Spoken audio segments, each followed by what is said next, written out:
I'm Rob McLaren, the author of the Jobert series. This month is a special rally point. 1 year ago, Dr. Martin Boycott Brown presented on the Battle of Rivoli, the culmination of Napoleon Bonaparte's first Italian campaign in 1796 and 1797. Everyone here at the Rally Point live audience remarked how difficult the season was, the terrain, and the arguably poor Austrian orders. And how would you wargame that, they asked. And I suggested, would everyone like to participate in an international wargame? And they, with a resounding yes, Battle Command Experience was born. After a year of development and preparation, on Saturday the 11th and Sunday the 12th of January 2025, there was an international first. 24 people from around the world gathered and fought the Battle of Rivoli. An 11-man team assembled around the War Games table in Melbourne, Victoria, and acted as individual battalion, battery and squadron commanders, and due to the time zones, hosted 2 games.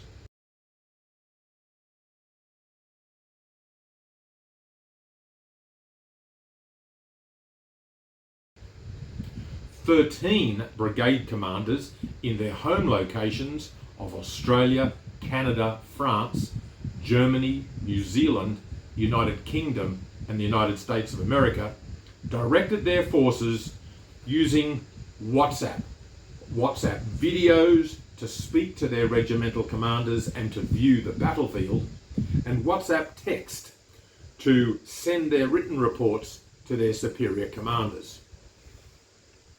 General Alvinci for the Austrians and General Bonaparte for the French.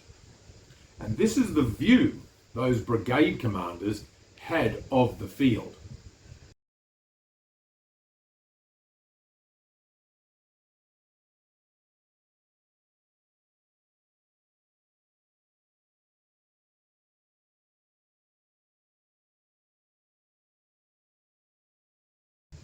In this battle command experience, the brigade commanders sought information and ordered their regimental gamers into combat.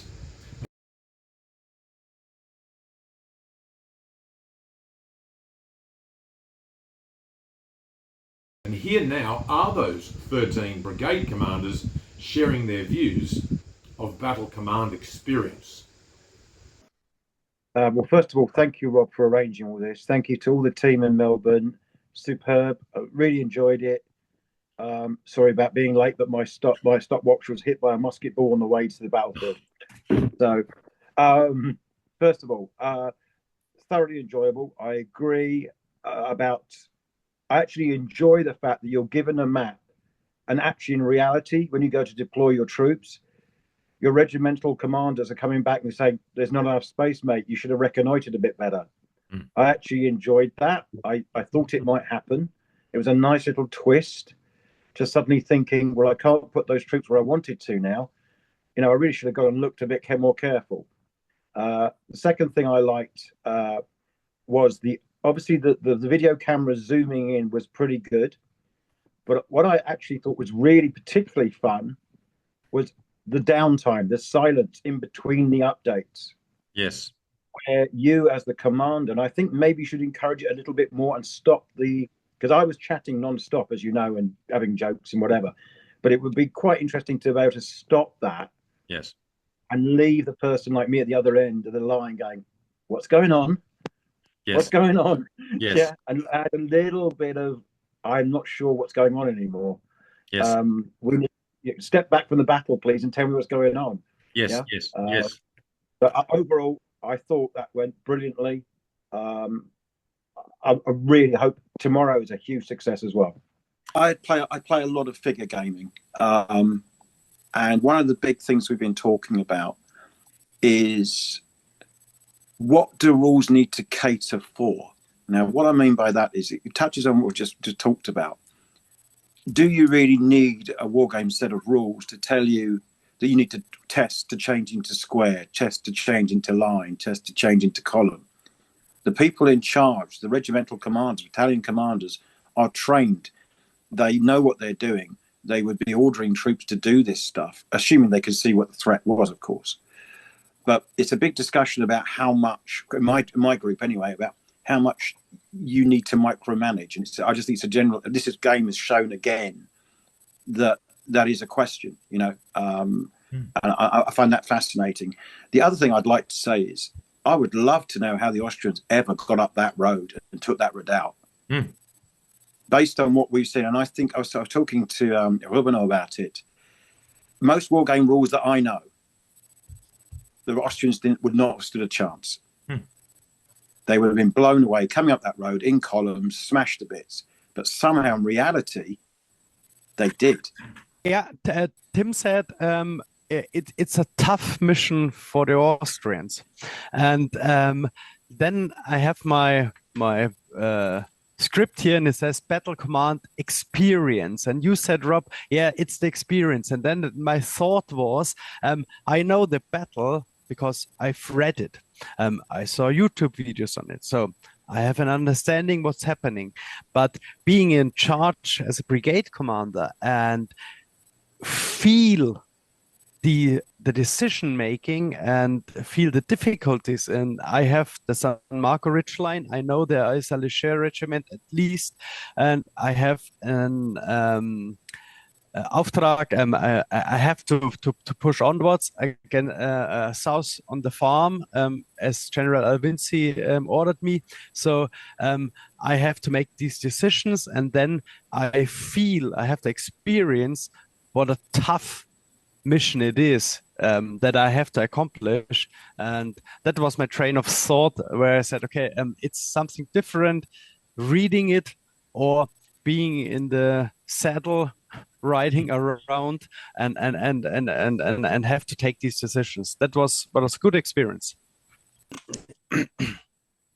I really liked it. I would agree on the points Hans made and Steve made. So regarding the space on the table, a solution could probably that you see the battlefield, the miniatures arranged on the tabletop before you give the orders. In my case, I had written down the orders, and when we discussed the position of the troops on the field and I saw them the first time, it was like, okay, it looks different because I don't have enough space. I would have given my orders in another way, as I then did. So I had to rearrange my assault then.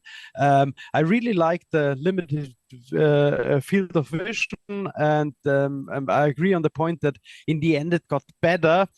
In my case, it got worse and worse as my assault stalled. But I had a clearer view of the battlefield in the end than at the beginning. Actually, I really don't know if all the troops were on the table or if some troops were placed afterwards as some kind of fog of war mechanic. So in my case, it absolutely worked. There were troops appearing on the ridge that I haven't seen on the screen before. So that was a good experience to cope with that. Much going towards what Don said. For me, it was a very interesting because I'm used to wargaming, obviously, where I'm in full control of everything, and I had to step back, and I had to keep that present in my mind the whole time. I'm not supposed to, and I can't micromanage all these units because I can't see from everywhere all the time. I had to rely on trying to. I tried to put some intentions for specific units in my original placement plans. So, and Robino handled all that great. In general, if something wasn't in the plan, but it's like, oh, I want to do this, I definitely heard from him and said, yeah, to do that or not. And other times, there were things that very specifically were laid out in my initial, the initial orders and placement I gave to him. So, move the reserves are need there. I moved that reserve battalion up there. Okay, great. That's what it was there for. So that worked out fine. But it was very much an adjustment in my headspace.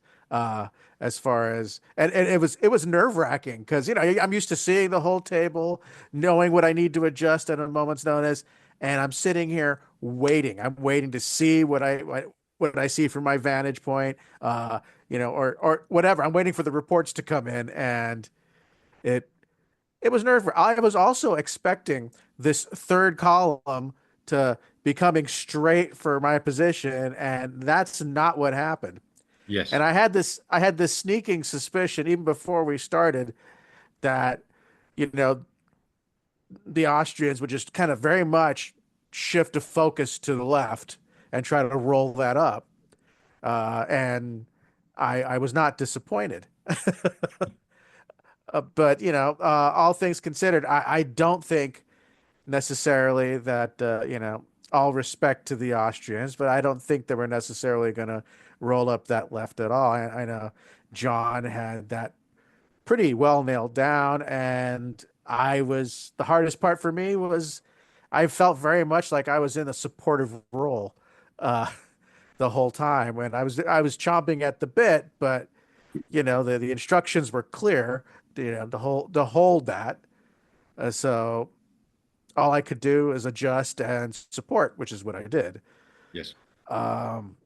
So yeah, at some point I was just like, man, can I just like move in? No, I can't. So No. And all power to you, Ruben. I thought it played well. And one thing for all of us is history told us that the Austrians had a bloody hard day of this, and I think that our experience reflected that. last thing I was going to say, I think the only real change, I think it would have helped to have like a Zoom like this before we commenced.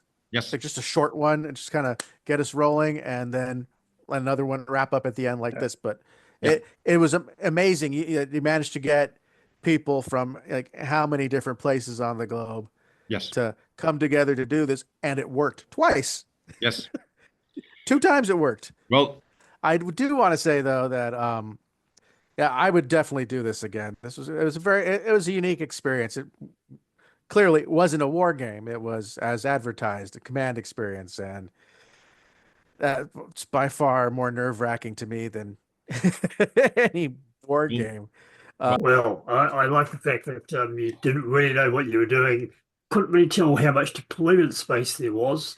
So you just one hand behind the back, or could have done with 2. Yeah, the terrain and the table looked really good, and yeah. So a commendable show. I think it's just the fact it's a very constrained pinch point, and yeah, I think for me, because I'm in an isolated position in that gully, not being able to see what else is happening is kind of what I expected. So for me, it was set things in motion, the order of march, and just let it play out, because there's such a time delay, like 4 to 5 turns in before the battery on the other side of the river starts to play into it. And it was just like, why is it taking so long? That's what happens. Things take a while to get into position. yes. Or a long while. Yes. Yeah. Well, again, I'd like to say thank you for the opportunity, and thanks everybody who's organized it, because it has taken me back 24 years in the past to the last time I war gamed. So it was almost a quarter of a century time jump. Out on the left flank, I did not have any of these space problems. I actually had a lot of space. So I've got the feeling Too much space. Yeah. Too much space. I liked I too, I echo the sentiments of others. I like the uncertainty. I echo also the fact that I was expecting just to have the video camera on me and just pivot on that spot, but I had a nice Chris, who was looking after me, was taking me up and down all over the place. So that was good. He didn't go on the other side, because that would have been maybe a little bit more difficult. You were obviously you were a galloping commander. Obviously, galloping commander. Obviously, that must have been it. And the fact that on the other side is I couldn't quite distinguish. Is that 3 battalions, 4 battalions, 5 battalions? So I was counting standards in the end to find out what was going on. And yeah, the initial the initial, okay, I'm definitely on the defensive here for the moment, right? What's happening? Okay, there's a lot of them. I'm not moving. And then in the center started to move forward. I was like, oh, I wasn't expecting this. And then it was like, if the Austrians turn on my side, they're going to roll up the flank. Okay, we better turn with them. It's not what I wanted to do, but you've got to go. Once the move has been made, you've got to support the guy with the ball, in essence. I like the fact that I could send reports to the general, and that was coming back and forth. Chris did not do jokes with me. He hung up on me every time I was at the end. So I was in that limbo. I was in that limbo where yes, what's happening? Is it go? What's the results? I agree. That's the way forward. Yes. You really need. This is what's happened. Okay, what do you want to do? And this is what you can see. Okay, I want to do this, and this. Okay, fine. Cut. Wait. Yes. And then during that waiting time, write a report to the general to say how it's going on here. Yes. Yes. So I liked that aspect of it, but I did not suffer from the space problems. In fact, I had too much of the stuff.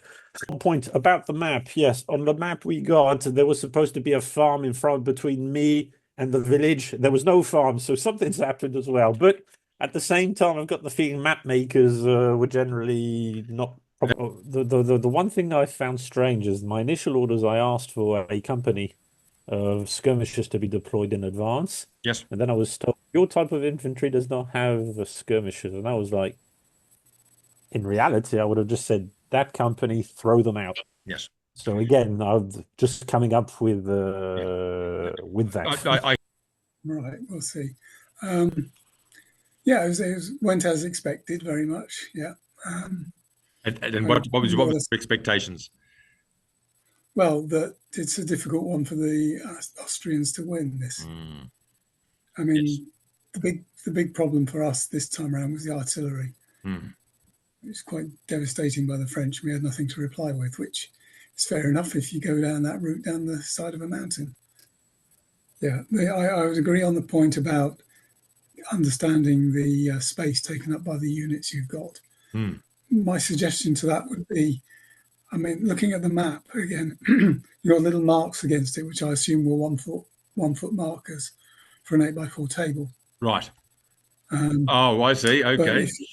Yes. And if you simply on a bit of space around that, show length of a line battalion. Indeed, a valid point that we could have made for everybody. Yes, yes. Because bear in mind, we're not people who've spent 10 years of our life ordering divisions around various bits of Europe. No, I there's a learning curve. Yes. As a wargamer, we think we can pick it up, but in reality, once you start putting players more into that role, yes, the more you have to force them to do what they need to do, which is work out the time and space. Yeah, my normal complaint is cavalry columns. Yes. They went on for ages. Yes. You can't get cavalry deployed in next to no time. Yes. Yeah, French obviously had interior lines. You could see that's the point you were making about this, the different columns can't connect. For me, the use of the camera was fine, but when it was put face down, that was quite a sort of dead time. No idea what's going on. Yes. It might have been easier if you've got camera stands or something. True. You just pop the camera in that while you're doing it and take it out. And there was one other thing that I had in mind. Oh yeah, battery power packs for recharging your phones on the fly. Yes, yes. I'd always recommend something like that for 4 hours. Yes. Yes. We talked about the information we had on formations. What would have been useful to go with that is some indication of transitions. So from column and march to deployed, you can expect a certain amount of time for that. Yes. Whatever that will be, something. So it takes you away from the rule set, but it's just the time element that the commander would have to deal with. I don't know whether it would be appropriate to go down the limit of regulating battalions and things like that.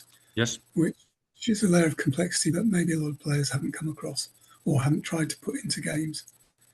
2 other things I'd like to pick up on. One, we've sort of touched on, and one thing that's not wargamed very well at all is D-files.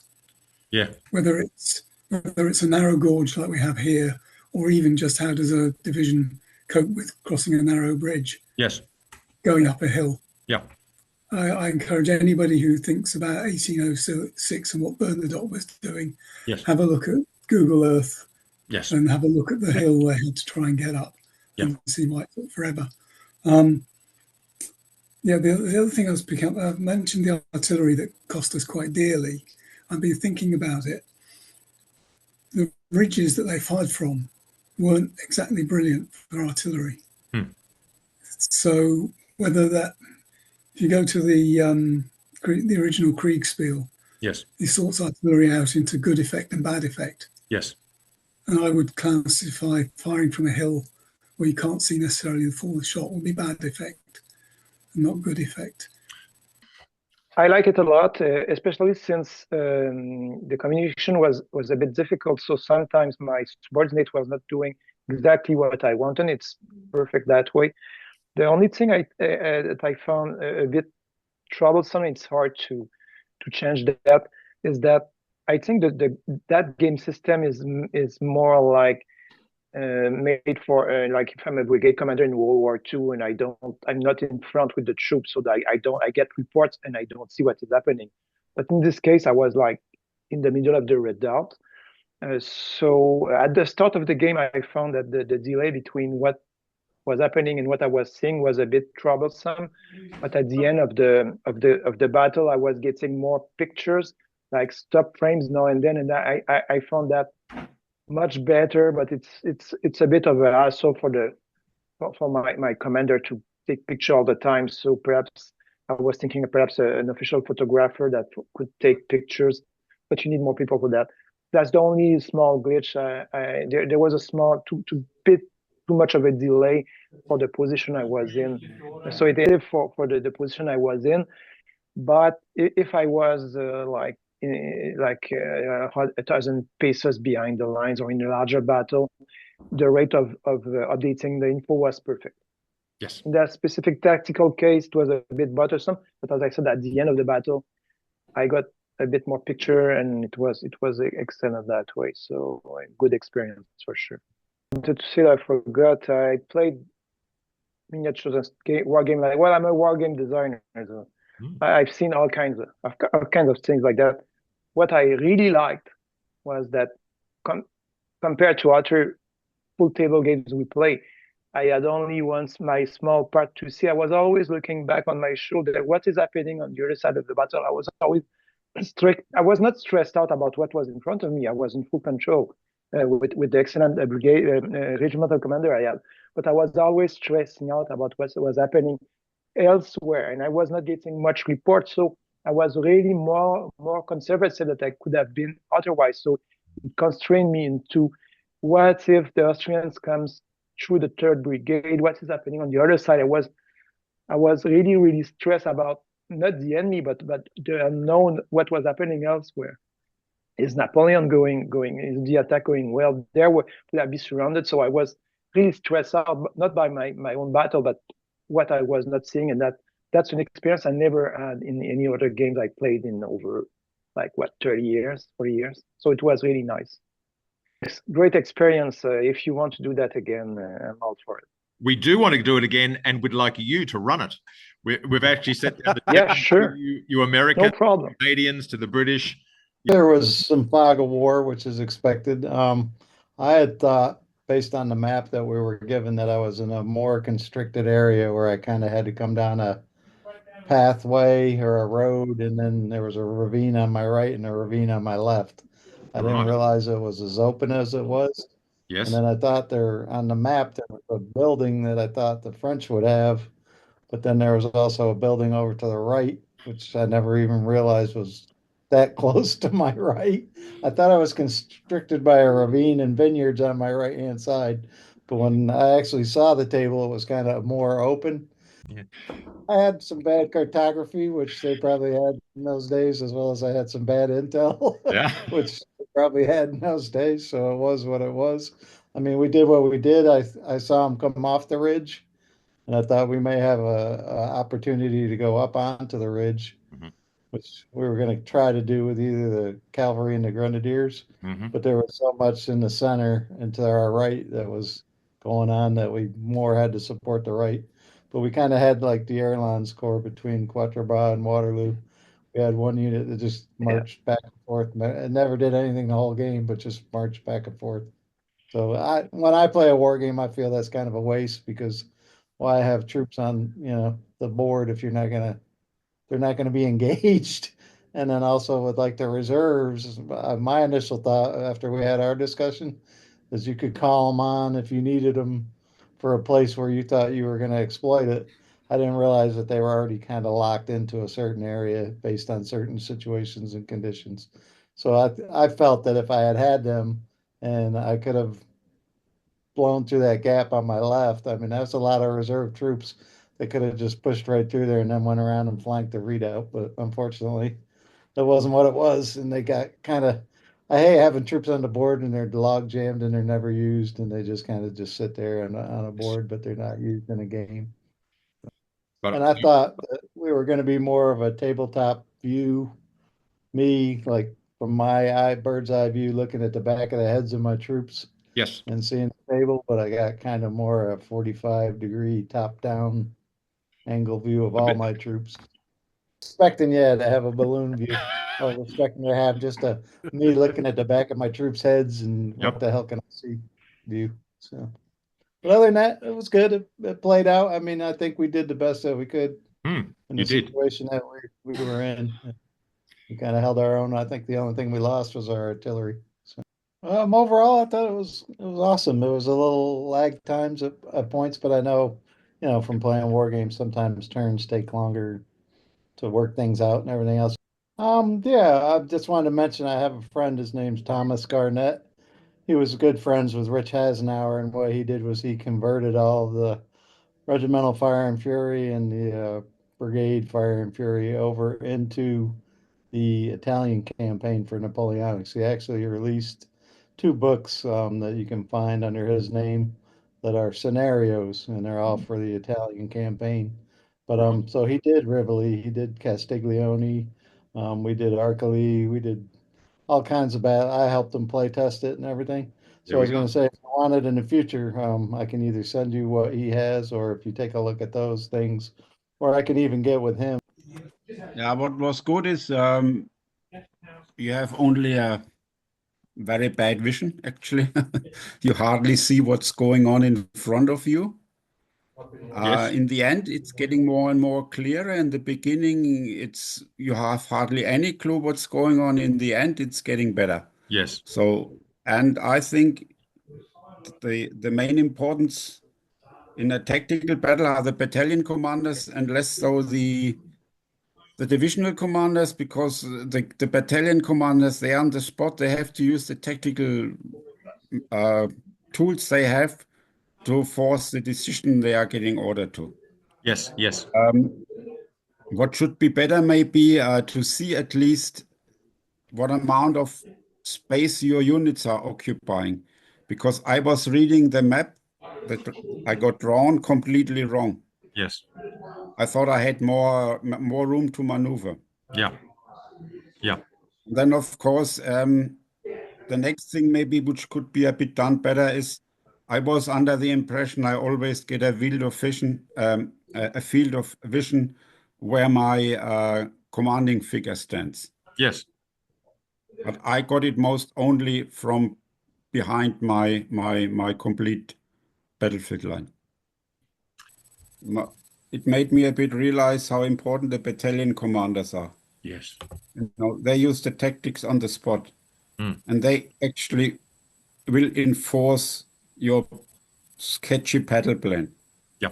So you place your units, and then sometimes you can move maybe one unit to the right or one to the left. But in the end, it's on the spot. It's the battlefield at the battalion commander. Yeah. And I usually wondered because very often these guys got killed. And then you have an infantry officer on foot who never commanded a battalion.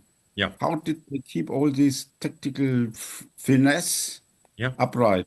Yeah. And as I said, if you want to play it a bit more historical, you could restrict the Austrians to move only in line. Yes, yes.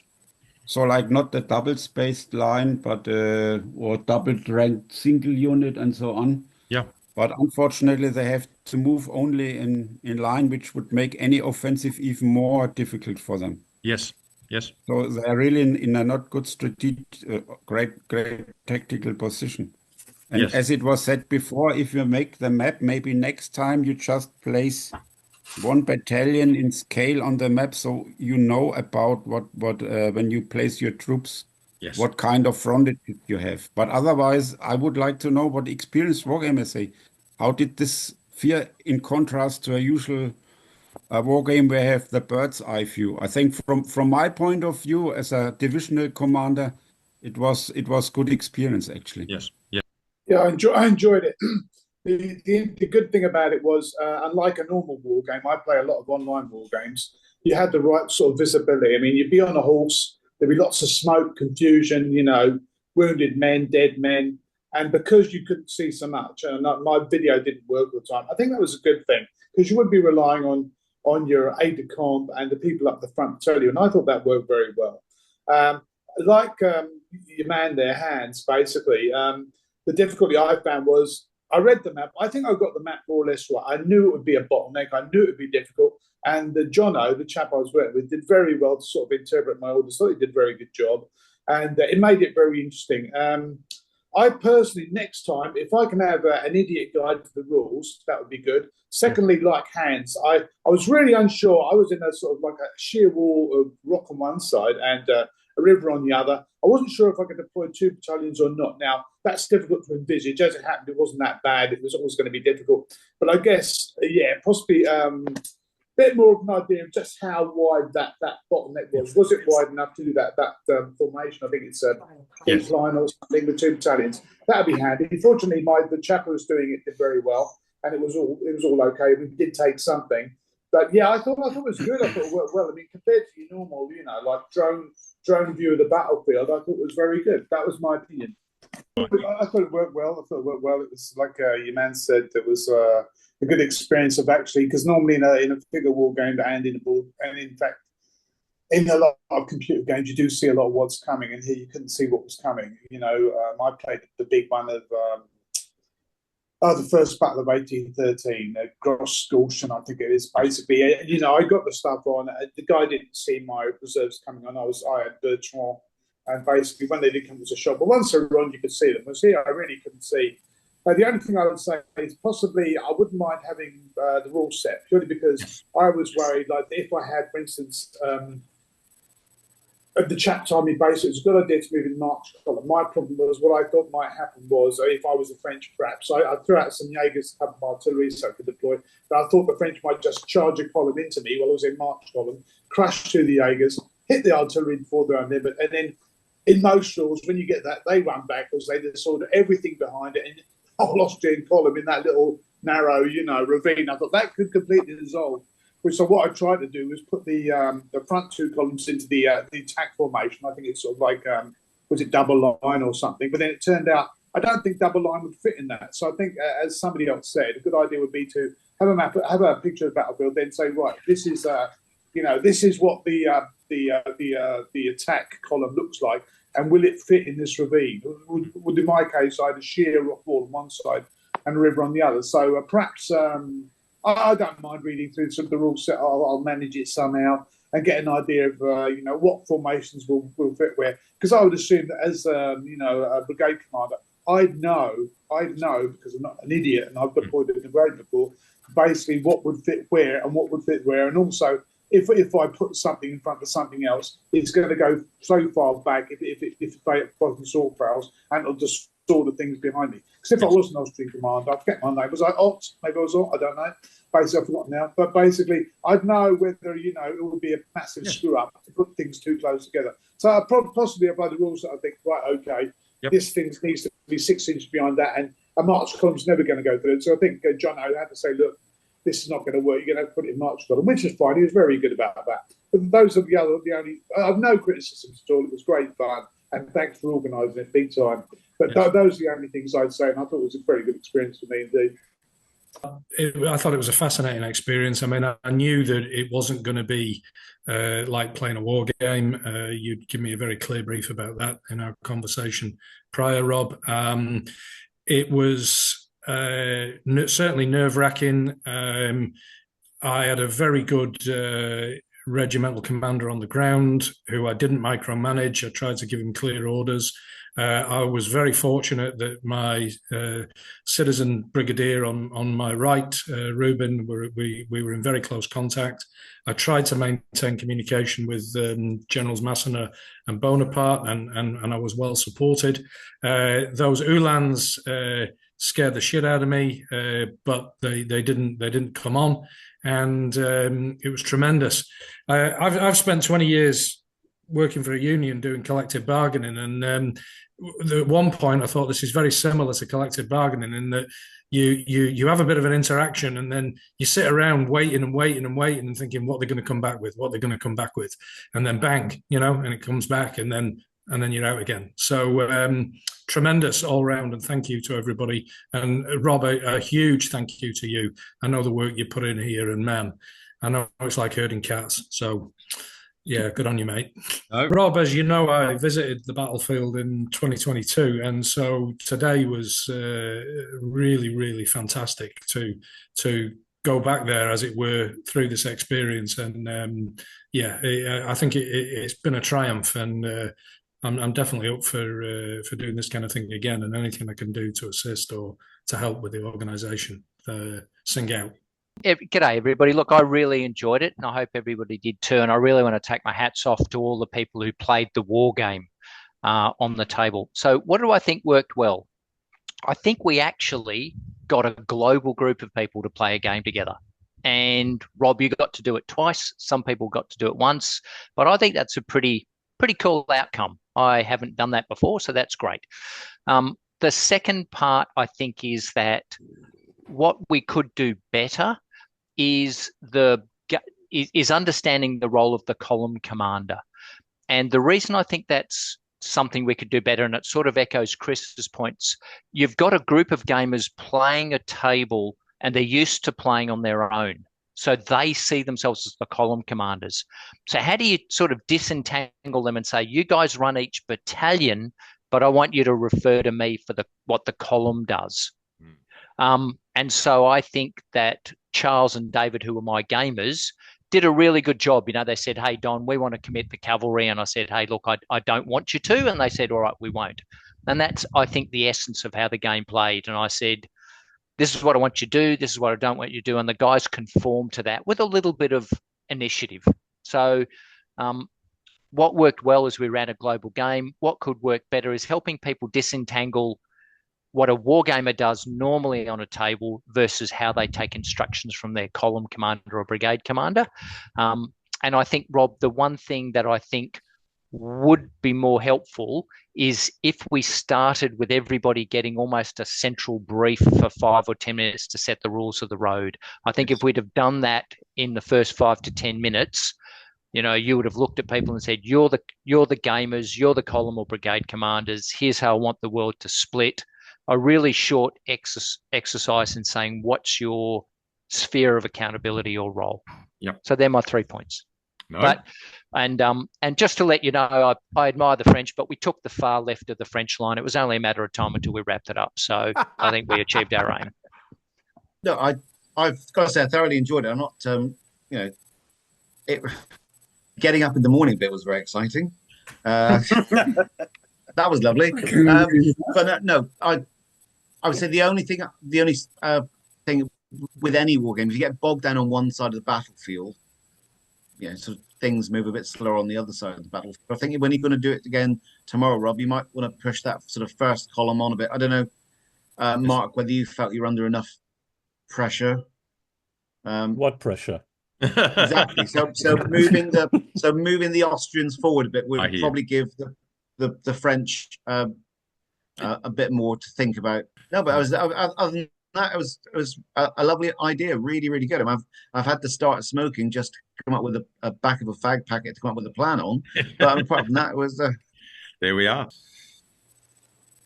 No, I just gonna say I really enjoyed the that hands-off feel of things, and that constant paranoia of have all the orders I've just given been understood, but actually not being able to control it is a whole other series of issues, and also the fact that something that I've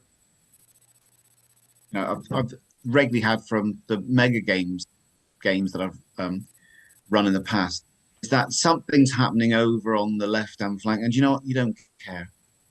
So Dave was there feeding me the information about what's going on. He said, "Yeah, there's a lot of firing coming from there, and it sounds like a right disaster." He used a slightly different word, actually. I said, "Is it hitting us?" He said, "No, it's fine." We didn't need any artillery anyway. Yes. Exactly that. Let's just keep moving forward as fast as we can, and whatever's happening over there is someone else's problem. Yes. And that is that's where a lot of commanders were at. They're just it's about them. Yes. If somebody else is failing, perfect. It makes them look even better when they do their bit. That whole so yes, that's the idea. Sometimes we sort of lose in war games rules that we're all happy to cooperate with one another, but really it's all about those sort of personal victories. Now they've done well, I've done better. Yeah, so, indeed, yes. Thank you to our international commanders. So what happens next? A package of core documents was assembled during the development of Battle Command Experience, and all the improvements suggested by both the remote commanders and the in-room gamers have been incorporated into those documents. Is there an opportunity for you to immerse yourself in Battle Command Experience? And the answer is yes. By contacting me, a number of experienced gamers are investigating the possibility of hosting a game and extending invitations for you and I to assume command. I look forward to crossing blades with you on the field of honour. Until then, it's good morning from me, and it's good night from all of them.